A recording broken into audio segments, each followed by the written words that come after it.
All right, well, here we are seeing our competitors on stage. On your left, that is Neil Patel, who will be running the Urshifu Rapid Strike, Rillaboom, Incineroar, Ogerpon, Hearthflame, Tornadus, and Fluttermane. Of course, has a number of achievements to his name, all top 16 and up for Neil in this last season. Yeah, and I gotta say, I'm impressed by this plush as well. Normally he's smaller plush, but Neil's really taken the plush war seriously. I don't know if that's gonna give him an edge or not, but maybe it will. Yeah, that is not a zero of a Palafin right there. It looks more like a Wailord to me. But there we are seeing his team here. That's going to be the Urshifu, Rillaboom, Incineroar, Ogerpon, Tornadus, and Fluttermane, as I mentioned. And again, that defensive core of Rillaboom and Incineroar, alongside Tailwind support from the Tornadus, the kind of the throwback Urshifu with the Tornadus, the Mystic Water, and Water Terra. And I think really interestingly here, the biggest tech I can see on this team is Substitute Booster Energy Fluttermane. Yeah, it seems like with Booster, we've been seeing Icy Wind much more frequently. I actually really like this team. I think for 6 Pokemon we see a whole lot of. All of them, I guess except for Incineroar, 5 of the Pokemon know a move that we don't normally see them know. So even if you're playing against a lot of similar teams, playing against Neil's going to be a little bit different. I think that could be a nice advantage for him. Maybe it's some why you got here. Well, here is Brady Smith, who will be Neil's opponent in this top 8 match. Has a couple of regional championships under his belt back in 2017 and 2019. Hoping to make a splash here in his first top cut of the Scarlet and Violet Regionals series. Yeah, I mean, he's a player who's been right on the edge a bunch of times, too. Or we keep seeing him kind of making far into day 2s, but never quite making it into a top cut. So, even if you're a great player, you don't get those opportunities very frequently. Be interesting to see what he does with it here.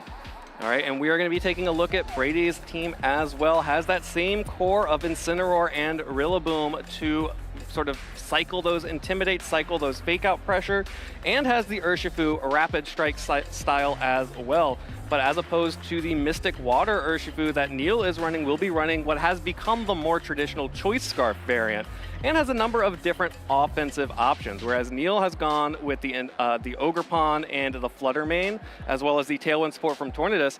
Brady has gone with, just big, heavy hitters here. Chien-Pao, Raging Bolt, actually opting for the Calm Mind variant, and the Landorus. I was going to say the same thing. I mean, I think the other 5 Pokemon in Brady's team, a little bit more vanilla, kind of what we're expecting to see from this format. But we were talking smack a little bit about the Calm Mind version of Raging Bolt, but here it is in the top 8. And, I'm kind of excited to see how both players opt to approach this matchup, since, they kind of share the same Fire, Water, Grass core. They could easily kind of just kind of play that out, try to outposition one another, kind of win a very traditional game, or perhaps instead use the versions or the Pokemon on their teams that are different to try to form an advantage. I think either path kind of works here, especially in a top cut match on stream. Sometimes players like to show off a little bit. Let us know how they've gotten to this point in the tournament. This should be a pretty interesting matchup here, and maybe it's just my bias towards a more offensive team, but I am liking Brady's team here. The Chien-Pao especially, one of the things that we really saw as one of the reasons for Articuno's success in the European region was the power of that ice typing, and especially getting the same type attack bonus on the ice typing. Chien-Pao is able to hit the Tornadus, able to hit the Rillaboom for super effective damage, with Sacred Sword able to hit the Incineroar for super effective damage, and regularly threatens Pokemon like the Fluttermane as well. Although if Fluttermane can get behind a substitute, it's looking like it'll be in a good position on its own. Yeah, I think the other thing that was interesting about Chien-Pao is, Neil doesn't have all, but he does have 4 Pokemon that do primarily physical damage, so getting that Pokemon out in the field at the right time is going to be important for Brady, assuming he does choose to select it. I gotta say, I'm kind of rooting for Neil. I just think that there's so many interesting move choices on this team. He's got Follow Me on Ogerpon, not the form we normally see being supportive, although we have seen it a few times. Air Slash instead of Bleakwind Storm. Perhaps Neil seeing a few too many matches, as we've also seen throughout the course of this weekend, where Bleakwind Storm helping the wrong team a little bit. Substitute, as you mentioned, on Fluttermane, I think is really cool. High horsepower, I guess kind of just in general, we've seen more as a coverage move. Kind of helps you bust through the Fire, Water, Grass thing a little bit, and I think it'll be interesting to see if he can get in position to use that with Rillaboom as well. On top of, the Mystic Water version of the Urshifu, which seems to be coming back more and more. Now that I think about it, I feel like most of the Urshifu, at least that we've cast, have been something other than Choice Scarf this weekend. Yeah, a lot of players have been opting for the more offensive pressure coming out of the Urshifu, bringing back that Pokemon as a hard offensive Pokemon, and especially also being able to give it the opportunity to dodge Thunderclap from the Raging Bolt as opposed to the traditional Choice Scarf variant. Yeah, which could be big here, right, with Raging Bolt on the other side of the field. Yeah, and the only electric attack being that Thunderclap, but it's actually going to be the Incineroar and Urshifu on Brady's side up against the classic throwback Tornadus and Mystic Water Urshifu lead from Neil. This looks like back when Simone Sanvito was running over the regionals.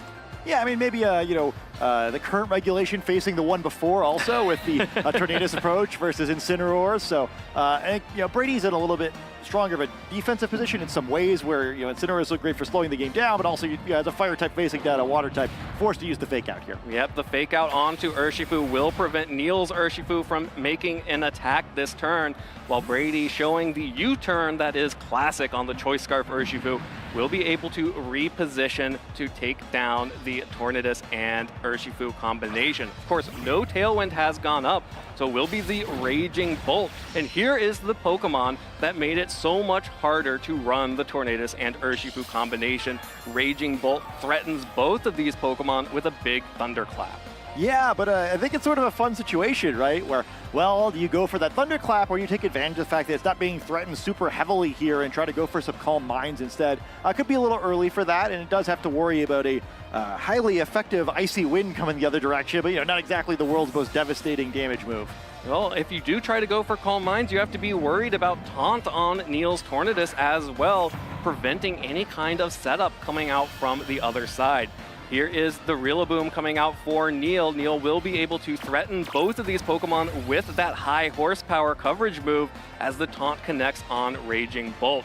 Raging Bolt did go for Thunderclap, but because the Urshifu switched out and the Tornadus went for the taunt, did not do anything, and instead just more repositioning. Incineroar gets a parting shot off onto the Tornadus, means it will be able to switch out to whatever Brady has in the back. Have to imagine what we're going to be seeing the fourth Pokemon on Brady's side here will be the Rillaboom, facing down now this Tornadus and the opposing Rillaboom. Yeah, cycling around here, once again threatening a potential fake out, but this Raging Bull's sort of in a weird spot. One of the weaknesses of that Calm Mind set, I think why we don't see it so frequently is, well, what do you give up with it? If you have Calm Mind, you probably also want Protect. Neither of those moves are going to be usable because of the taunt, and the only electric type attack that this Raging Bolt has is that Thunderclap, so can't attack with an electric type move if its opponent doesn't attack. Absolutely, and that gives a free opportunity to go for the taunt or safely go for a Tailwind in front of the Raging Bolt. Any of those supportive options, which Tornadus loves to do, are just free because you're not being worried about being knocked out by a Thunderbolt. As a result, Brady has to retreat the Raging Bolt while Tornadus gets to set up the Tailwind. And now that Choice Scarf Urshifu is no longer the fastest thing on the field and actually is going to eat a high horsepower on the switch-in while Brady is continuing to reposition and cycle through as many Pokemon as possible, likely trying to get another Intimidate down off onto this Rillaboom. Yeah, or bringing in the Raging Bolt to threaten Thunderclaps again. Interesting moves. I kind of like this where, Raging Bolt now, after all this positioning, could potentially go for Calm Mind, or at least attract another taunt and waste a turn from Tornadus. And, Urshifu now in a weird spot where, because of the, grassy terrain, probably not super excited to be facing down the Rillaboom. I think both sides have played very conservatively so far, right? It's like cycling. Neither side really making any aggressive reads. They're both starting to whittle down their opponents a little bit, where at this point, picking up a knockout would really change the course of the match. So I'll be curious to see if either side kind of turns on the gas or just keeps cycling through. Well, Neil is going to cycle the Tornadus at least, bringing in Fluttermane, revealing the final Pokemon of his 4 that he has brought along with him. There is the Booster Energy will activate, and it will be a special attack booster. So no Icy Wind kind of usually is the tell that it's going to be special attack and not speed. Brady will also be switching out the Urshifu for the Incineroar this time around, making sure to get the Intimidate off onto Rillaboom and protect the Raging Bolt from any high horsepowers. Also a relatively safe switch into this Wood Hammer with the Intimidate. Even with the grassy terrain up, doesn't take a whole lot of damage. And Raging Bolt goes for a Dragon Pulse into Fluttermane. Neil baiting that one out. Brady only had the option to go for Thunderclap or the Dragon Pulse, and by showing Taunt earlier on, forced him into going for that Dragon Pulse instead of the Thunderclap. Yeah, I was just about to joke there were no predictions allowed in this match, but that is kind of a huge switch there where now Fluttermane like really threatening some damage the other side of the field. You know, I think particularly puts that Raging Bolt slot in a tough spot where like at some point either going to make a switch where he has to take a whole bunch of damage or terrestrialize, accepting the switch instead because he's been pinned by this Fluttermane. Well, here is the switch in which Brady may have to take a whole bunch of damage. It's the Rillaboom, which of all of the Pokemon remaining on Brady's team, the Assault Vest Rillaboom is the Pokemon that is most likely going to be able to tank an attack from now this Terra Fairy Fluttermane. It has the booster special attack. It now has the additional boost to its fairy type attacks. It's only 2 attacking types on this set. The Dazzling Gleam now connects onto both the Incineroar and the Rillaboom. Both Pokemon able to tank that a decent amount, but the high horsepower actually able to pick up the KO on the Incineroar thanks to that extra damage from the terrestrialization.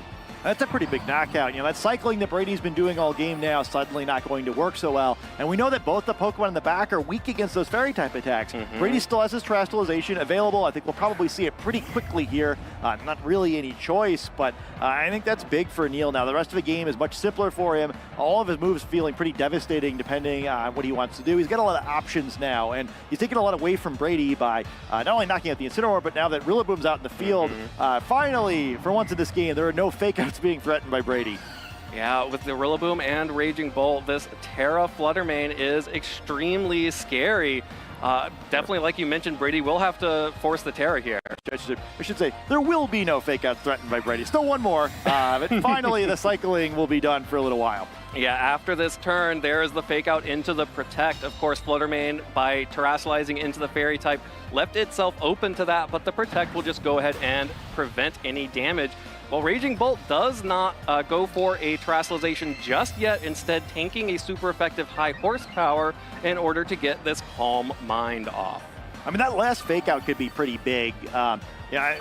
Even though Brady kind of had to give up a lot to get this position, that was a very free Calm Mind, and now potentially able to do some decent damage the other direction. I think even though Raging Bolt's currently weak against ground type attacks, you'd assume really no option but to terrestrialize if he wants to keep those Calm Minds, or that's Calm Mind, I should say.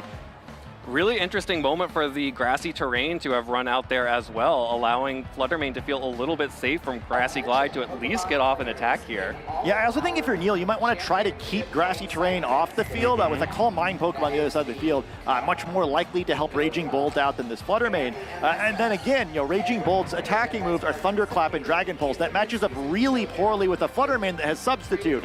No way to hit it on a turn that it's choosing to use Substitute. Absolutely, which means that Rillaboom has to target down the Fluttermane from Brady's Rillaboom. Will have to target down the Fluttermane, or else that is just a free substitute going up for Neil. And Fluttermane behind a substitute can be really scary. However, Neil is just going to retreat Fluttermane this turn in favor of Tornadus. Wants to get the Tailwind back up on the field to make sure that Neil will be able to have speed control for the duration of this match. Of course, that is a safe turn for it. The high horsepower into the protecting Raging Bolt. No damage from the Raging Bolt, while Brady will get a U-turn off onto Rillaboom to cycle back in that Choice Scarf Urshifu. Urshifu's sort of in an interesting spot when it comes back in here. Again, currently no grassy terrain, so not nearly as threatened by the opposing Rillaboom as it would normally be. You know, Brady now the one who can control whether or not that ability is going to activate again. I think attacking with Urshifu really is an option here, though, as you mentioned, likely about to see a Tailwind, which is going to change up the speed a little bit. And surely sometime soon this Raging Bolt will actually terrestrialize. At that point, I think, with that commitment, you do want the grassy terrain out there to keep the Raging Bolt healing. You know, we're talking about the Raging Bolt terrestrializing here, but if it gets able to get some Calm Minds up, it may just feel relatively safe. And the Urshifu on Brady's side does have access to Steel Terra. Maybe trying to keep that option on the field and allow the Urshifu to, or allow Raging Bolt to keep the Dragon typing against the Urshifu. However, we're looking a little bit further ahead. Brady has just picked up his first KO of the game with a U-turn into Neil's Rillaboom.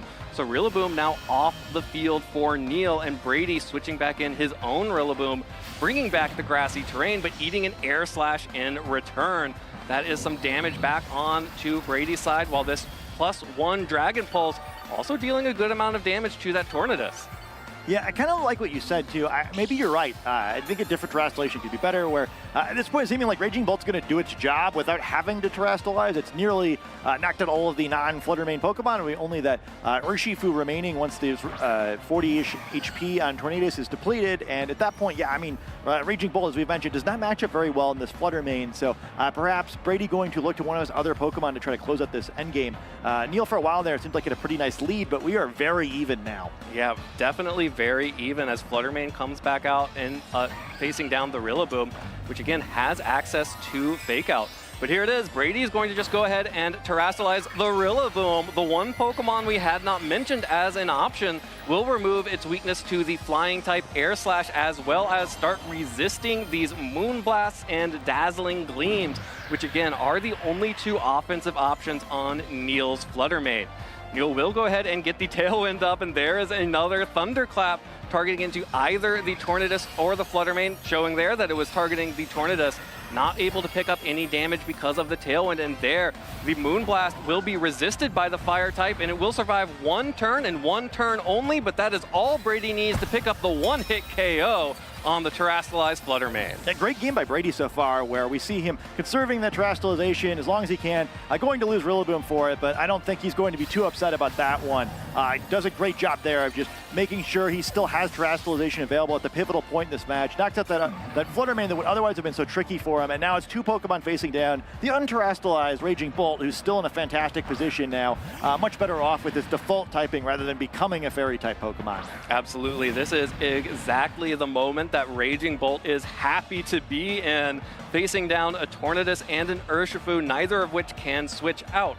Of course, they both have the option to protect or taunt or do anything to avoid the Thunderclap, but Brady's own Urshifu is threatening a lot of damage.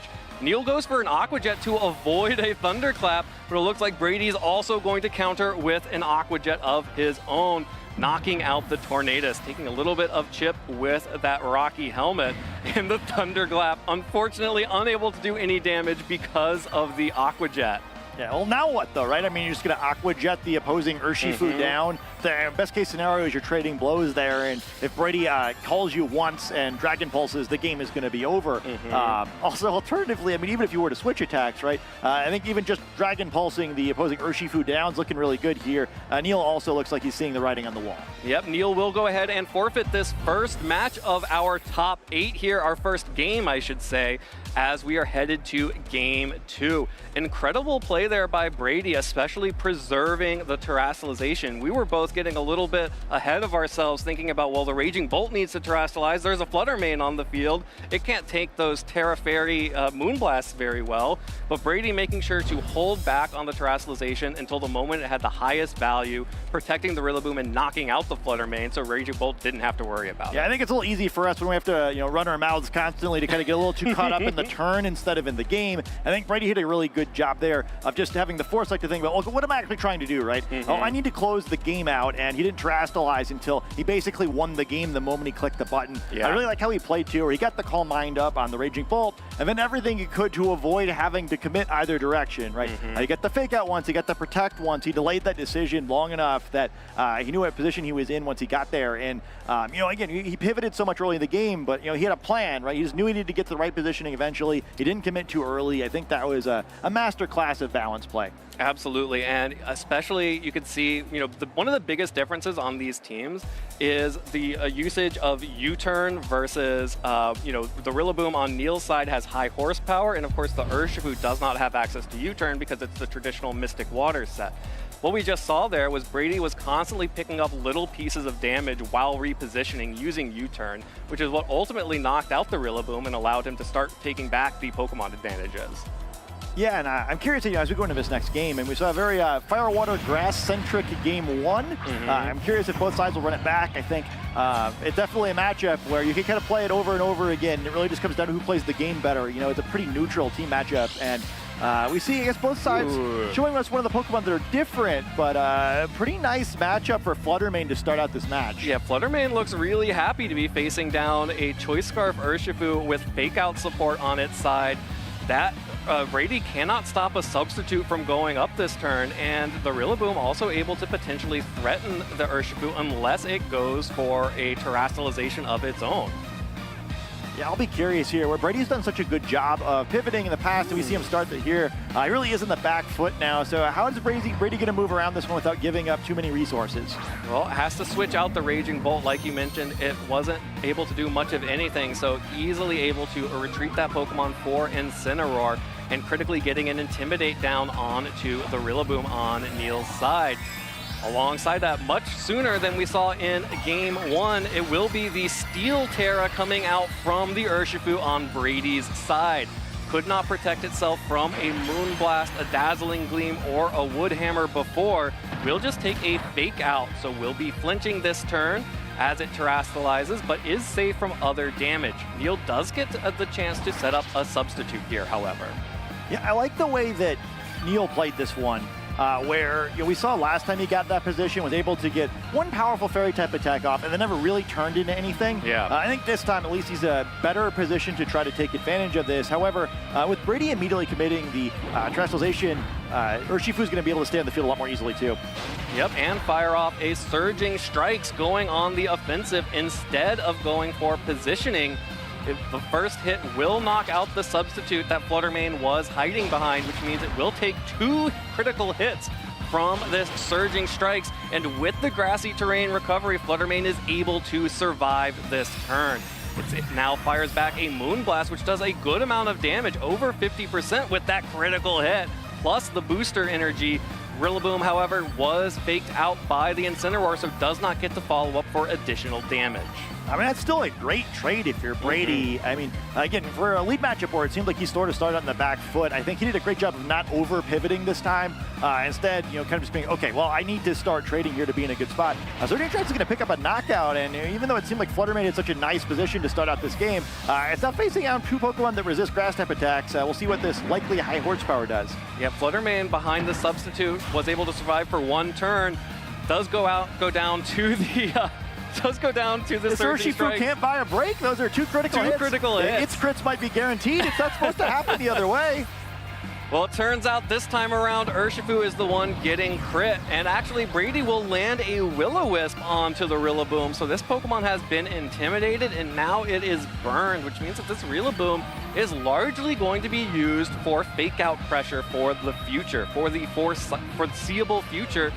As, it was a great option, especially with Fluttermane down. Was your best option into Raging Bolt. Now it is just useless. Yeah, I was going to say the same thing, right? I mean, the Raging Bolt can't terrestrialize this time. Not that it did the previous game either, as it turned out. But you still likely want to use it up close at this game, and that Dragon typing is looking really good now, right? This very fire, water, grass-centric remaining Pokemon all going to be firing-resistant attacks in that Raging Bolt, and the one super effective move now, it's going to have his damage reduced for the rest of the game. Well, Rillaboom has to retreat. You can't use Fake Out if you're already on the field, so Neil has to reset that to try to get something out of this Pokemon. Ogerpon on the field now, which is normally a pretty strong Pokemon, crucially has the ability to redirect Thunderclaps, but Urshifu actually survives this first turn. Goes for a close combat into the Raging Bolt. Neil knows that he needs to start dealing damage to the Raging Bolt first and foremost. Incineroar, though, will land a second Will-O-Wisp. Hits the Urshifu, will be able to, I believe that's just enough damage. I forget which one goes first, Grassy Terrain or Burn. Grassy Terrain first, so we'll have one more turn, but has reduced the damage of any attack coming out from that Urshifu. Yeah, Brady maybe kicking himself a little bit where, now that we see how the turn played it, he could have picked up the knockout, but I like that. He was covering his options. He has a pretty big lead here. I don't think Urshifu getting one more turn is necessarily the end of the world, and now we're in a situation where it's likely this Ogerpon on Neil's side of the field is going to have to be the Pokemon that takes over the rest of the game since everything else is burned. Absolutely, and Brady is now just toying with his food. Switches out the Incineroar for Rillaboom to bring back the fake-out pressure for himself.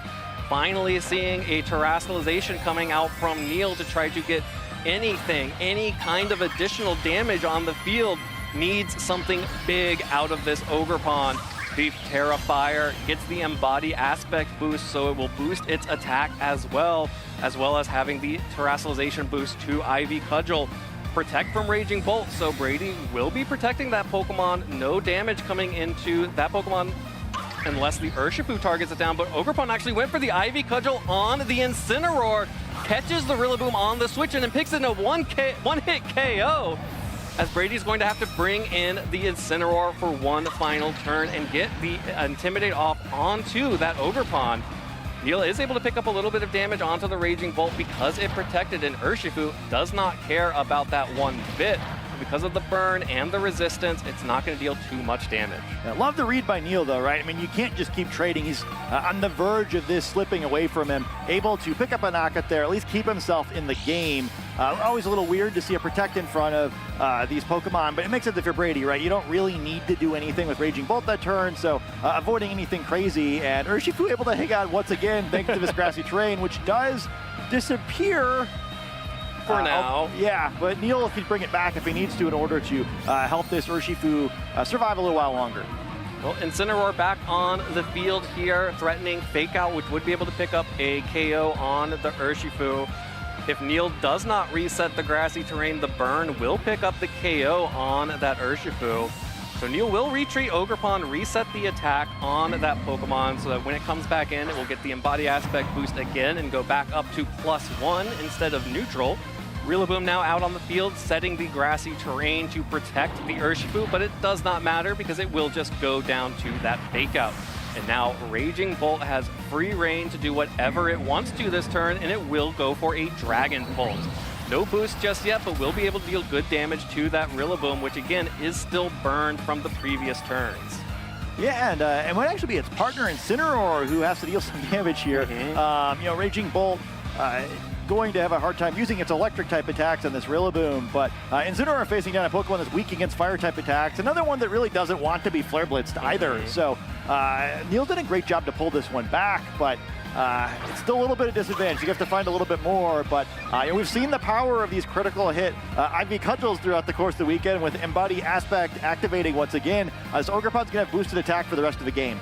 Yeah, there are no more powerful Ivy Cudgels than an Hearthflame Ogerpon critical hit Ivy Cudgel after it's gotten a boost. But Brady does have the option to protect and dodge this Fake Out. Crucially, Brady only has Flare Blitz as an attack on Incineroar, so it is not threatening a lot of damage on that Ogerpon. It can always go for parting shots, but instead, the Raging Bolt protects. The Ivy Cudgel will not land into the Protect. The high horsepower from Rillaboom will not land, hits the Protect, and Brady now gets an opportunity to fire back with a Flare Blitz, dealing damage to Rillaboom, picking up that KO. And the Rillaboom may have been burned and wasn't doing a whole lot of damage, but being able to threaten high horsepowers into that Raging Bolt would have been bad. Yeah, I think that was a big deal, right? Brady finding himself now one knockout away from the top 4, and you gotta like his odds here, right? 2 Pokemon remaining, and both of them resisting all of the attacks this Ogerpon has. Also, no Swords Dance option, not that it's too likely to be able to use it here, since this is the Follow Me version. Thunderclap gonna land and start whittling down this Ogerpon. Thunderclap does a little bit of damage. This Raging Bull has healed up so much from the leftovers and the grassy terrain, it would take at least 2 Ivy Cudgels, probably 3 after a Protect here, and that Ogerpon is just not going to get an opportunity. The Flare Blitz was enough damage, the Thunderclap should be enough damage, and Neil just doesn't have enough gas to take this to the finish line.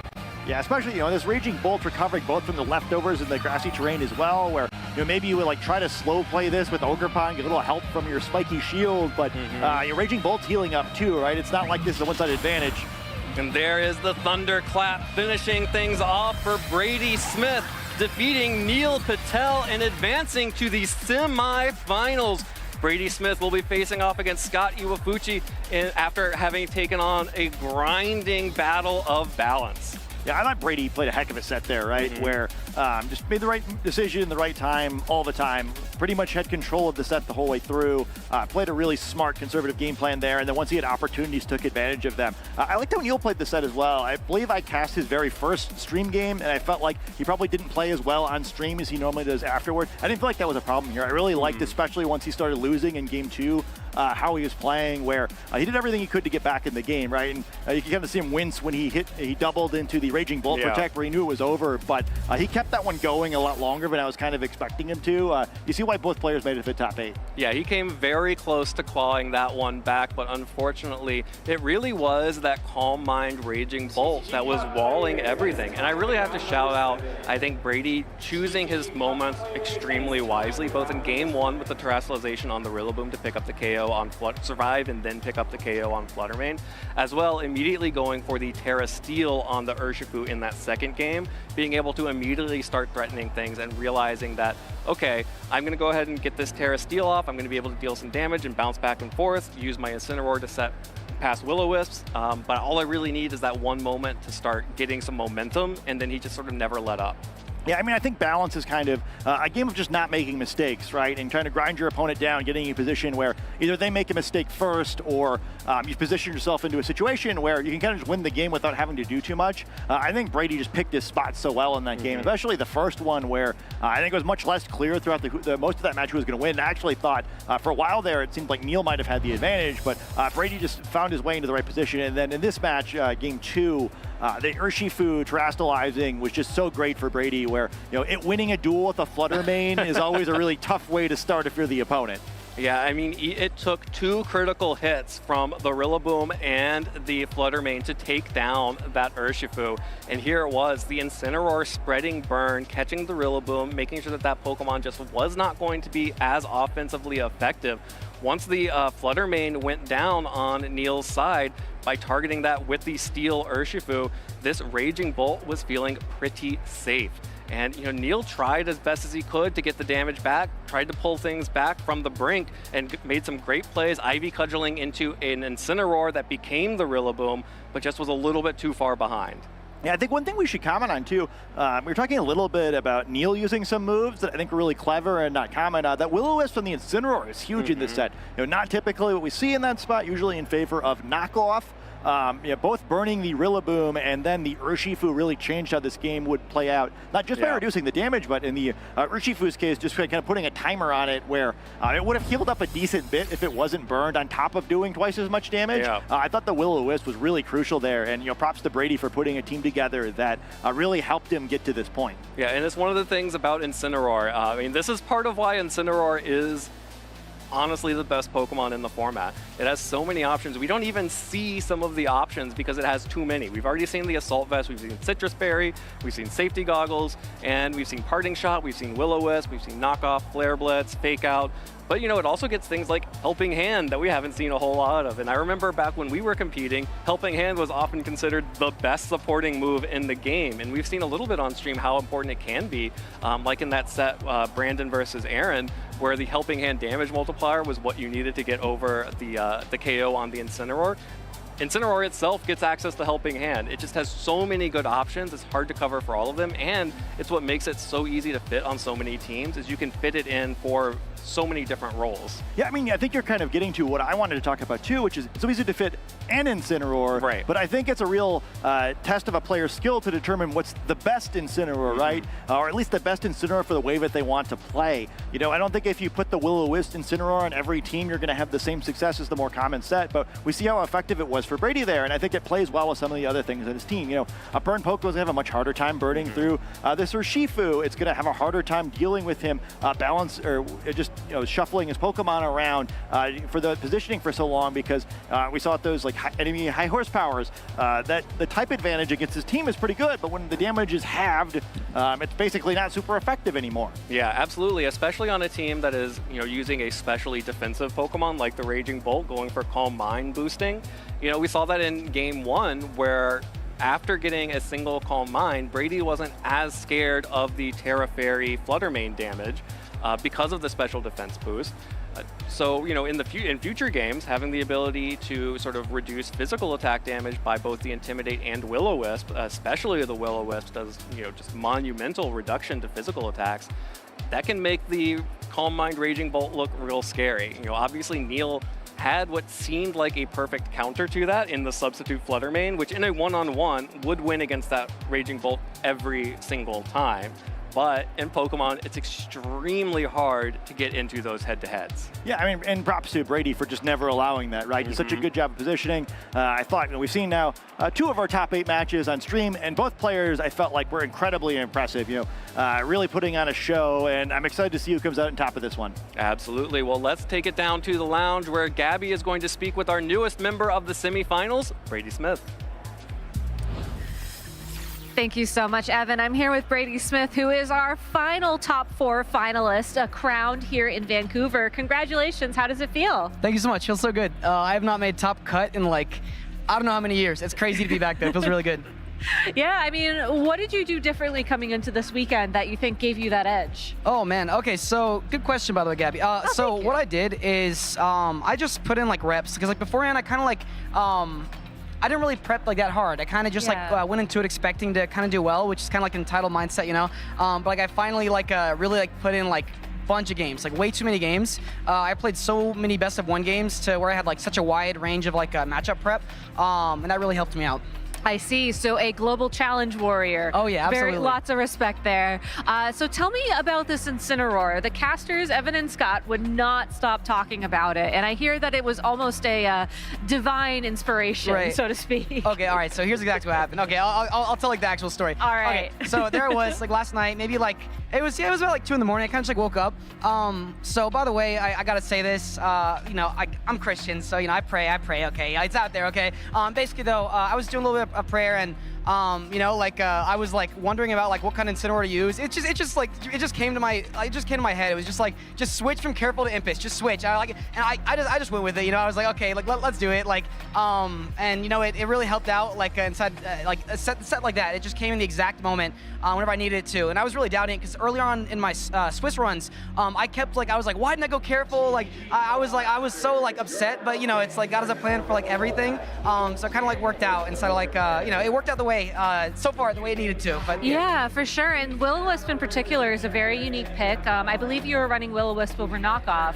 What was the inspiration behind that choice? Good question. So it's very funny. Inside the global challenge, like you were talking about, oh my goodness. I played up against a Japanese player, and he just smacked me with Will-O-Wisp. And I was wow, why is no one playing this? It was so broken. So I was I'm gonna do this. And when it hits, because the thing is, it can miss, which is very volatile, which kind of stinks. But when it hits, oh my goodness, it smacks.